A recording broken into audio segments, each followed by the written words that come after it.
On va parler du Coran. On va parler de 100 contradictions et erreurs scientifiques dans le Coran. J'ai acheté ce bouquin de Majid Oukasha, 100 contradictions et erreurs scientifiques dans le Coran, et on va en lire quelques extraits, vous allez voir, c'est assez rigolo.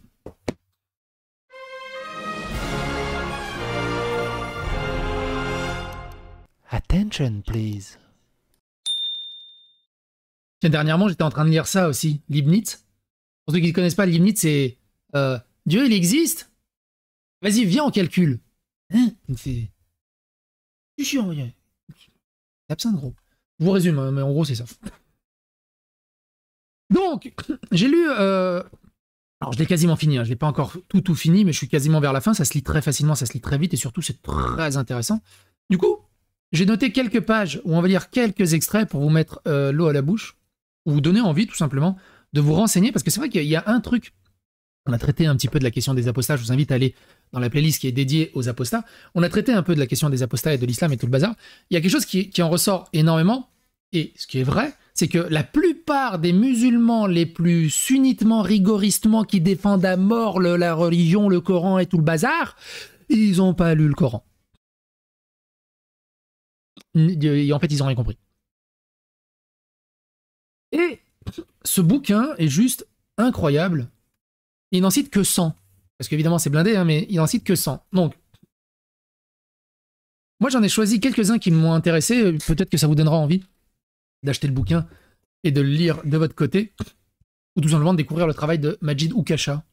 Pareil, qui fait beaucoup de travail sur les apostats, sur l'islam et tout le bazar. Comme spoiler les vidéos de Majid. Voilà, ça va, on va en lire 5. On lit 5 extraits sur 100. Ça te fait 5% du livre. Je pense que ça va. Alors, une question pratique. Hein. Pourquoi Allah empêche-t-il des humains de se sortir de la mécréance qu'il criminalise pourtant? La question vaut son pesant de cacahuètes. Nous avons vu qu'Allah guide vers le droit chemin islamique et qu'il veut, qui il veut, et qu'il égare de ce droit chemin qui il veut. Mais il semblerait également qu'Allah puisse maintenir les incroyants dans leur mécréance et même les empêcher d'en sortir. Ce qui revient pour Allah à accomplir et à entretenir ce contre quoi il prétend pourtant lutter et servir. À la sourate 2 du Coran, versets 6 et 7, Allah a ainsi dit « Certes, ceux qui ne croient pas, cela leur est égal que tu les avertisses ou non, ils ne croient pas. Allah a scellé les cœurs et leurs oreilles, et un voile épais leur couvre la vue, et pour eux, il y aura un énorme châtiment. » Allah informe ici le prophète Mohammed que ceux qui ne croient pas persisteront à ne pas croire, quoi que Mohammed leur dise. Et Allah ajoute même que ces mécréants s'obstinent à tourner le dos à la foi, car il a scellé leur cœur et leurs oreilles. Par ce genre de propos, Allah reconnaît sa responsabilité active et résolue dans l'absence de foi des incroyants. Au verset 25 de la sourate 6, Allah a également prétendu voiler le cœur de ceux qui croient en d'autres divinités que lui, afin de les empêcher de comprendre le discours du prophète Mohammed. Et il y en a parmi eux qui t'écoutent, mais nous avons mis des voiles sur leur cœur qui les empêchent de comprendre. À la sourate 5, au verset 67, Allah a même affirmé « Ô messager, transmets ce qui t'a été descendu de la part de ton Seigneur, et si tu ne le faisais pas, alors tu n'auras pas transmis son message, et Allah te protégera des humains. Certes, Allah ne guide pas les gens mécréants. Mais si Allah ne guide pas les gens mécréants, alors qui guide-t-il? Uniquement les croyants déjà convaincus par l'islam et l'existence d'Allah? Si l'on en croit cette seule affirmation tautologique, en totale ignorance du reste du Coran, on pourrait en déduire que c'est aux mécréants eux-mêmes de se guider vers la foi en Allah et en islam. Dans le même temps, cependant, comme on vient de le voir entre le verset 6 et 7 de la sourate 2, Allah a affirmé qu'il a scellé le cœur et les oreilles de ceux qui ne croient pas. Alors pourquoi pourquoi Allah assume-t-il d'empêcher les mécréants de croire, tandis qu'il sait pertinemment qu'il criminalise l'incroyance au jour du jugement dernier? Comment Allah peut-il assigner à l'incroyance des mécréants alors que son objectif martelé dans le Coran à maintes et maintes reprises est pourtant officiellement encouragé et de récompenser la croyance? Et c'est donc normal de ne pas se convertir, exactement. Alors, attends. Après, j'ai noté quoi? Ah, le fameux. C'est un peu long, mais vous allez voir, c'est intéressant. Quel comportement le croyant doit-il avoir avec son épouse? Intéressant. Je suis marié. Ça peut m'intéresser aussi. Faut que j'en parle à ma femme dès qu'elle revient de son achat de sac à main. D'ailleurs, je vous invite à regarder notamment, vous avez la vidéo hein, Islam et Apostat, je vous invite principalement à regarder la vidéo Apostat et l'incompatibilité avec la gauche woke. On a vraiment traité du sujet plus en détail et de l'intersectionnalité de l'incompatibilité de la gauche progressiste avec l'islam et les apostats, et surtout le non-sens, l'hypocrisie et le déni des réalités. Donc, quel comportement le croyant doit-il avoir avec son épouse? Dans le Coran, sourate 4, verset 19, Allah a dit « Ô les croyants, il ne vous est pas licite d'hériter des femmes contre leur gré. Ne les empêchez pas de se remarier dans le but de leur ravir une partie de ce que vous aviez donné, à moins qu'elles ne viennent à commettre un péché prouvé. Et vivez avec elles dans la bienveillance. Si vous ne les aimez pas, il se peut que vous n'aimiez pas une chose et qu'Allah y apporte beaucoup de bien. » Allah demande ici aux musulmans de se comporter de façon bienveillante. Avec leurs femmes, on peut donc supposer qu'il invite un minimum les hommes à s'accorder avec la volonté, le bonheur ou l'intérêt des femmes. Or, toujours dans la sourate 4, 34, Allah a également dit « Les hommes ont autorité sur les femmes, en raison des faveurs qu'Allah accorde à ceux-là, sur celles-ci, et aussi à cause des dépenses qu'ils font de leurs biens.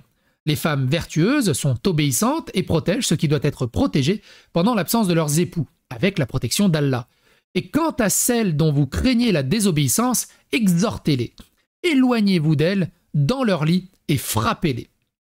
Si elles vous obéissent, alors ne cherchez plus de voix contre elles, car Allah est certes haut et grand. » Dans cet autre verset, Allah ne laisse pas la liberté à un homme et une femme en couple de définir par eux-mêmes leurs relations, ce qui induit la liberté pour chacun d'eux de disposer de son corps comme bon lui semble, et donc de ne rien subir contre sa volonté. Selon le verset 34 de la sourate 4, Allah impose en effet des rôles hiérarchiques, discriminatoires et intangibles dans une relation maritale, où se trouvait toujours au mari de commander son épouse et toujours à l'épouse d'être obéissante à son mari. Pire, Allah affirme aussi dans ce verset que le mari doit frapper les épouses dont ils craignent la désobéissance. C'est-à-dire, ils craignent, c'est même pas elle a désobéi, c'est crime pensé, c'est il pense qu'elle va désobéir. Là, l'expression « frapper-les » qui est employée signifie d'ailleurs, bien au premier degré, l'ordre de frapper physiquement.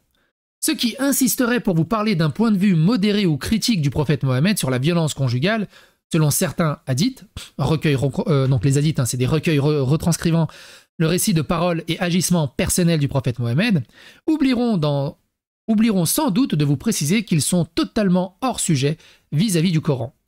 Une décision coranique d'Allah sur la violence conjugale peut-elle être surpassée aux autorités et en valeur juridique par un point de vue humain extérieur au Coran? Et si Allah avait voulu interdire aux maris de frapper leurs épouses désobéissantes et qu'il avait aussi voulu sensibiliser les croyants sur le fléau de la violence conjugale, il lui aurait été facile de simplement dire dans le Coran l'expression « Ne frappez jamais vos épouses dont vous craignez la désobéissance ». Dont vous craindriez la désobéissance. En outre, j'adore ce mot, en outre, l'utilisation dans son sens premier du verbe daraba, frapper, conjugué ailleurs que dans le verset 34 de la sourate 4 du Coran, ne laisse place à aucun doute sur sa violence. Par exemple, quand Allah utilise ce verbe pour décrire l'action de frapper avec un objet ou avec sa main, frappe, idrib, le rocher avec ton bâton, sourate 2 verset 60, ou puis il se mit à les frapper, darban, de sa main droite, sourate 37 verset 93, ou quand Allah utilise ce verbe pour décrire l'action de frapper une partie du corps d'un ennemi, lorsque vous rencontrez ceux qui ont mécru, alors frappez-en, à darba, les coups. Sourate 47, verset 4, où les anges frapperont, yadribuna, sur le visage et par derrière. Sourate 47, verset 27. La violence conjugale physique et misogyne, autorisée par le verset 34 de la sourate 4 du Coran, est injuste non seulement car elle s'exerce contre une épouse dont la volonté est asservie par celle de son mari, mais également car elle participe à asseoir l'autorité du mari par la menace et le chantage. La preuve dans sa phrase qui suit, celle où il autorise le mari à frapper l'épouse, dont serait crainte la désobéissance, Allah explique que les sanctions dont fait partie la violence physique doivent cesser dès l'instant où l'épouse obéit de nouveau à son mari. Finalement, quel comportement doit avoir le croyant avec son épouse selon Allah? C'est difficile à déterminer car Allah n'a jamais dit que le verset 19 de la sourate 4 était supérieur aux autorités au verset 34 de la sourate 4, ni l'inverse. Et Allah n'a jamais non plus parlé d'une relation d'abrogation entre ces deux versets. Par conséquent, Allah s'en tient à des consignes contradictoires pour les maris qui devraient se comporter avec bienveillance envers leurs femmes tout en imposant leur autorité à cette dernière par la violence physique. C'est intéressant, hein? C'est sûr, c'est passé de 50 nuances degrés. Alors, dans 50 nuances degrés, je vous rappelle que ils ont signé un contrat, donc c'est légitime. Et le mari, il obéit quand à son épouse? Mais il n'a pas à obéir. Quel moment il obéit? Alors, après, j'avais noté celle-là qui était assez intéressante. Que pense Allah de l'insulte envers les divinités des croyants extérieurs à sa propre religion? En gros, que pense Allah de ceux qui croient dans d'autres religions et dans d'autres divinités? Pour rire, la 49.3, ils disent quoi? Alors, on a lu beaucoup de versets du Coran dans la vidéo sur les apostats, on va pas revenir dessus, mais il me semble que la 49.3, on l'avait lu justement, ça me parle. C'était dans ma grille du loto. Donc je disais, que pense Allah de l'insulte entre les divinités des croyants extérieurs à sa propre religion? Dans le Coran, sourate 6, verset 108, Allah demande aux musulmans de ne pas insulter les divinités des autres religions afin que les croyants en ces divinités extérieures à l'islam n'aient pas le réflexe d'insulter Allah en retour. C'est bien. N'insultez pas ceux qui l'invoquent en dehors d'Allah, sinon ils insulteront Allah par hostilité sans le savoir. Bien, c'est cool. Ce sage équilibre diplomatique visant à ne pas faire autrui ce que l'on aimerait... Alors attends. C'est plus dur de lire ce... Tu sais, dans la couverture, c'est... Oui, clarté le truc. J'en étais où? J'écarte le Coran là, 2 secondes. Ah mais c'est où? Je l'ai perdu. Ah voilà là. Ce sage équilibre diplomatique visant à ne pas faire à autrui ce que l'on n'aimerait pas qu'autrui nous fasse. Alors rien à voir avec les cochons là-dedans, hein, c'est le mot autrui en un seul mot. On le perçoit pourtant difficilement dans le verset 98 de la sourate 21, où Allah qualifie les divinités des croyants des religions extérieures à l'islam de combustible de l'enfer. En effet, vous et ce que vous adorez en dehors d'Allah êtes le combustible de l'enfer. Faut le dire comme ça. C'est là que vous irez. Non seulement cette chosification méprisante avec laquelle Allah désigne les croyants non musulmans, ainsi que leur divinité est insultante, mais surtout son inscription dans le Coran lui confère automatiquement et définitivement une valeur sacrée dans l'islam. Qu'est-ce que j'ai mis encore? Ah, ça c'est intéressant. Et là, c'était assez intéressant. Que pense Allah des croyants qui prennent pour alliés les mécréants? En gros, c'est simple. T'es musulman, tu pratiques l'islam, tu crois en Allah. Comment il faut traiter les alliés qui ne croient pas en ta religion, mais qui sont contents avec toi, qui sont alliés avec toi, qui te disent ouais mais il faut t'aider le voile, la baya à l'école, tu vois c'est pas bien, il y a de l'islamophobie, bref. Et pourtant ils croient pas en l'islam, ils croient pas en Dieu, ils sont mécréants. C'est une bonne question mine de rien. À votre avis, comment c'est dans le Coran ça? Et ça c'est des questions. Moi, ce livre il devrait être étudié dans les écoles. Je déconne pas. Ce livre devrait être lu et étudié dans les écoles, à la télévision, sur les plateaux télé, en faire un film. Faut que les gens soient un peu au courant. Parce que la religion de paix et d'amour, ça c'est une publicité Netflix. Au bout d'un moment. Bon, on disait, que pense Allah des croyants qui prennent des alliés pour mécréants? La démonstration qui va suivre aurait pu trouver sa place au début de cet ouvrage sous le sous-chapitre quand Allah s'oppose à ses propres décisions ou quand Allah empêche les humains d'accomplir ce qu'il est pourtant autorisé à faire.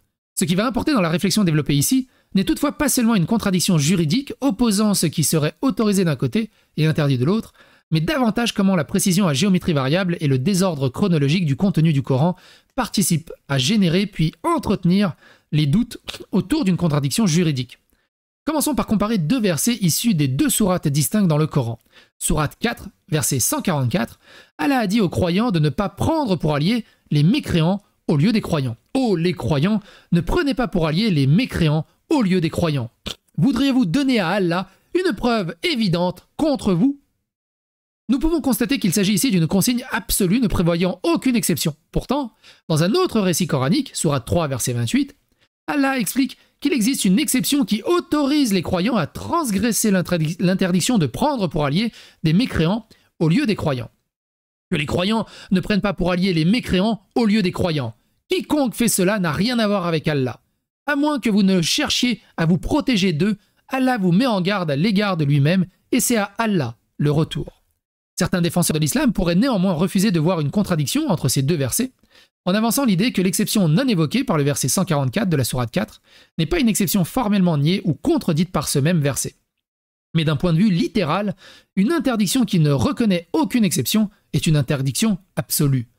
Allah se contredit donc bel et bien lorsqu'il nous dit d'un côté que les croyants ne peuvent pas prendre pour alliés les mécréants au lieu des croyants, tandis que de l'autre, il annonce que les croyants peuvent, dans certaines circonstances, prendre pour alliés les mécréants au lieu des croyants.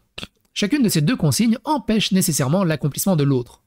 D'autres défenseurs de l'islam pourraient supposer que les consignes d'Allah, la plus récente entre ces deux récits, prévaudraient toujours sur la consigne qui lui est antérieure. C'est quoi? Ce qui est rigolo, c'est qu'il donne plein d'exemples de défense Chewbacca.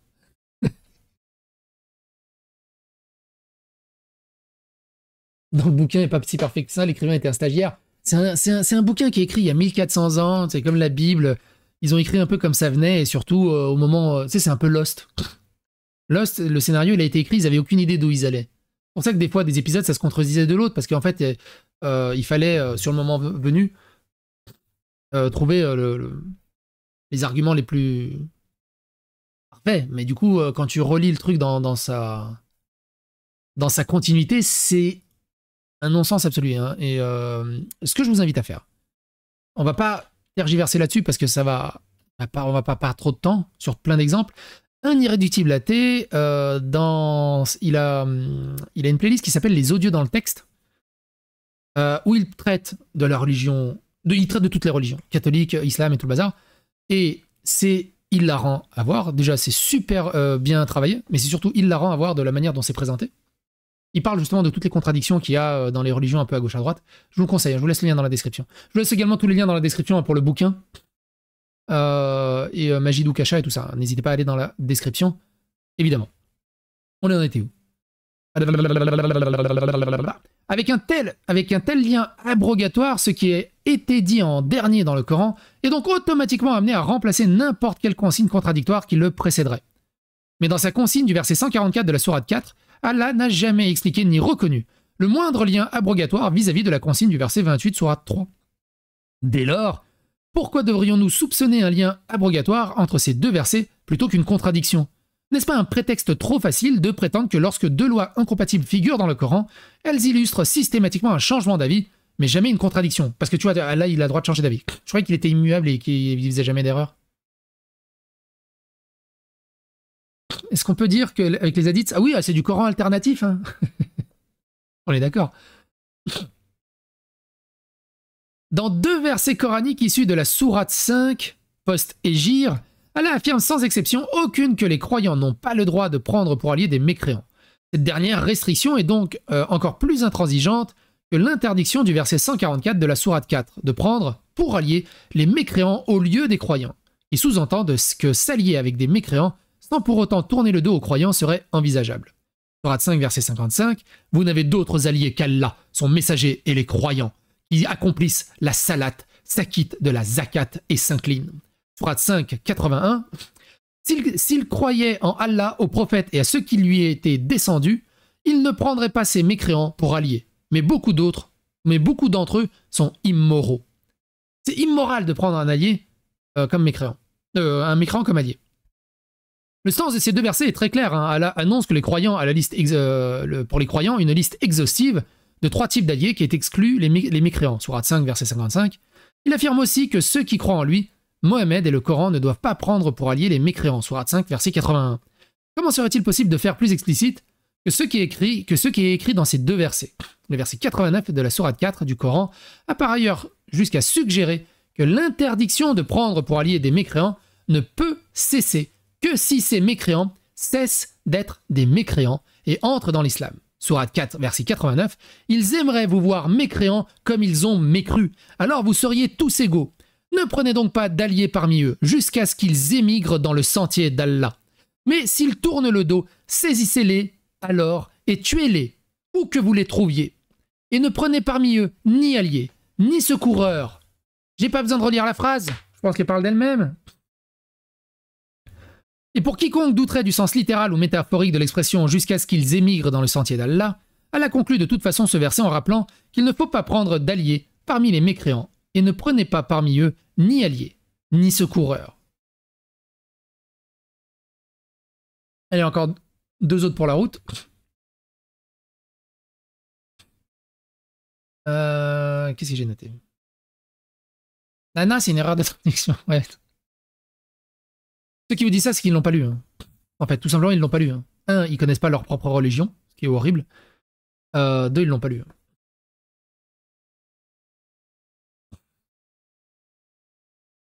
Celle-là, elle est rigolote. Combien de temps dure une gestation humaine? Alors, pour ceux qui ne comprennent pas le mot gestation, ça veut dire combien de temps une femme est enceinte avant qu'elle accouche.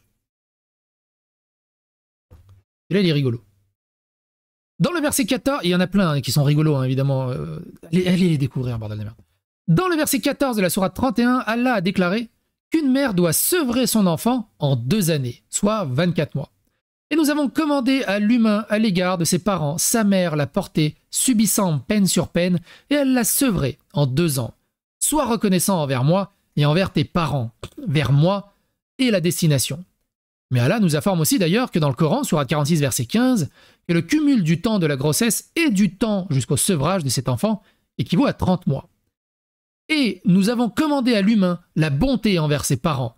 Sa mère l'a péniblement porté et l'a péniblement accouché.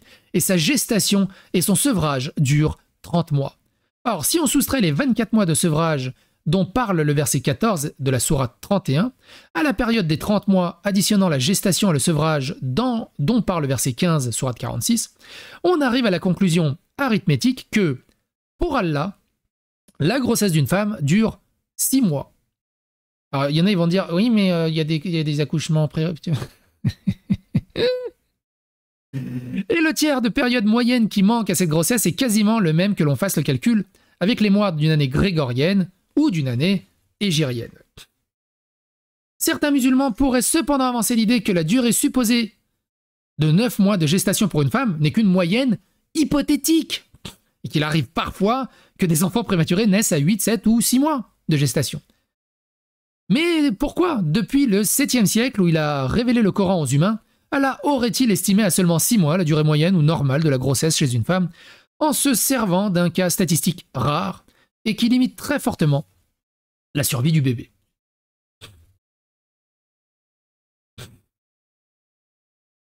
Ah oui, celle-là, je vois pas. Elle est rigolote, mais on va zapper parce qu'on est déjà à 20 minutes de vidéo. Une fourmi peut-elle reconnaître le nom d'un humain et se faire entendre par cet humain? Ils expliquent que les fourmis, ça peut écouter les voix humaines, alors qu'une fourmi, ça n'a pas d'oreille. Mais bon, on va le passer. Et allez, un dernier pour la route. Un dernier pour la route. Un dernier pour la route. Allez, la dernière. La Terre est-elle plate? Question. Si Allah voulait conforter les habitants du monde du 7e siècle dans l'idée que la Terre est plate, il ne s'y serait pas pris autrement que de la façon dont il traite ce sujet dans le Coran. Commençons par un premier exemple, sourate 71, versets 19 et 20, où il est écrit « Et c'est Allah qui, pour vous, a fait de la terre un tapis, pour que vous y parcouriez ses voies spacieuses. Allah aurait davantage collé à la réalité matérielle de notre monde d'ici-bas, en prétendant avoir fait de notre planète un globe, une sphère ou une boule, plutôt qu'un tapis. Certains défenseurs de l'islam pourraient toutefois voir une simple métaphore dans cette expression. Un tapis, une sorte d'analogie minimaliste, signifiant que la terre où nous vivons serait un tapis que nous foulons quotidiennement. Pourquoi pas? Mais dans un autre exemple, sourate 15, verset 19, Allah a dit « Et la terre, nous l'avons étendue, et y avons jeté des montagnes, et nous y avons fait pousser toutes choses harmonieusement proportionnées. » Lorsqu'Allah dit ici de la terre, nous l'avons étendue, madadna, il emploie un verbe qui le décrit comme un volume déployé en longueur ou en largeur. D'ailleurs, sourate 56, verset 30, à partir de la même racine verbale, Allah a décrit une ombre, donc une forme allongée, on ne peut plus plate comme étendue, mamdoudin. Et une ombre étendue. Ce champ lexical donne l'impression que la Terre serait un objet plat, alors qu'elle a une forme de sphère patatoïde dans la réalité. Enfin, il existe un autre moyen qui n'est pas directement focalisé sur l'apparence ou le volume de la Terre de démontrer la vision platiste que l'auteur du Coran projette sur la planète.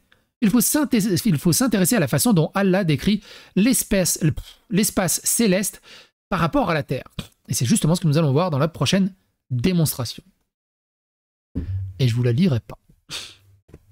Bref, j'ai passé un super moment à lire ce truc. Tous les liens sont dans la description. Foncez la découvrir. Je vous laisse tous les liens dans la description. Foncez le découvrir. Franchement, c'est un excellent taf qu'il a fait. Il faut absolument en parler, absolument partout autour de vous. Il y a un truc à partager, c'est bien ce bouquin. Et pourquoi 100? Bah parce que ça fait un livre. Et... Alors, moi, la première fois que j'ai vu... Moi, la première fois que j'ai vu en photo Majid ou Kasha, Big Flo. Big Flo, parle du Coran maintenant. En fait, non. C'est pas Big Flo et Oli. Beaucoup de musulmans. Donc, je vous laisse la chaîne de Majid également hein, dans la description. Non, il n'y a pas 100 pages, il y a plus, il y a 230 pages. Il y a 230 pages. Pourquoi ça? Bah, c'est joli, ça fait un top 100. Et moi aussi, regarde, moi quand j'ai sorti un bouquin, j'ai sorti ce bouquin-là. Racisme et paradoxe. 100 récits inattendus dans un monde en quête d'égalité. Pareil, le lien est dans la description, vous pouvez aller le commander si vous voulez. C'est 100 petits récits réels, 100 petits faits divers réels qui se sont vraiment passés, que j'ai résumés en 100 histoires. Une page par histoire. Vous lisez une page par histoire, un récit par page. Et il y a tout dedans. Pourquoi le café est raciste, pourquoi les cailloux sont racistes. La Norvège finance des recherches pour savoir si la peinture blanche est raciste. Mercredi est accusé de racisme car il y a des personnages noirs méchants dans la série. Hein. Arrivé à l'heure, c'est raciste. Ah, évidemment, arrivé à l'heure, c'est raciste. Hein. L'obligation du port du casque à vélo est abandonnée à cause des justices raciales. Porter des vêtements d'occasion, c'est du privilège blanc. Le bal des migrants interdit par la police après avoir refusé aux blancs le dance floor. Évidemment, les feux d'artifice sont racistes. Hein. La pluie est raciste. Idriss Elba est pas assez noir. Enfin bref. Sans histoire réelle. Le lien dans la description. Faites-vous plaisir. Bye bye.